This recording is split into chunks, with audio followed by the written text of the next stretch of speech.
America's largest Labor Day picnic officially kicking off the 2010 midterm campaign season. Unions taking center stage in the Buckeye State of Ohio, but this year especially important with some highly competitive races and so many Americans out of work.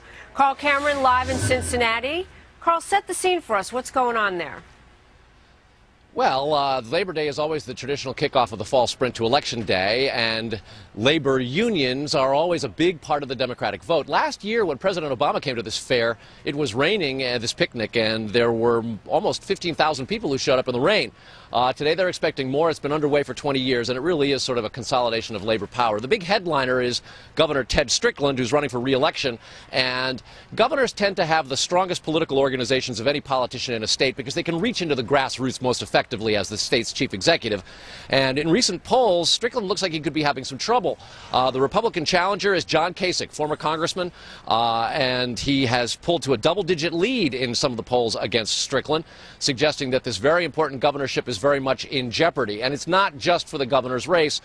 In the U.S. Senate race, the current Republican occupant of the Senate seat, Senator George Voinovich, is retiring. It's an open seat, and for that race, it looks like Republicans have a bit of an edge too. Rob Portman, former congressman and Bush administration official, has a double-digit lead over the Lieutenant Governor Lee Fisher, who is, of course, serving with Governor Strickland in office right now. There's also a handful of House races in which Democratic incumbents are facing a particularly tough time because, as everybody says here, the issue is jobs and the economy, and the unemployment rate's over 10%. Given that, how does that issue play among the unions? Well, it's bad. I mean, when people are losing their jobs in a state like Ohio, where there's been a real steady erosion of the manufacturing base, by definition, labor unions are losing jobs too.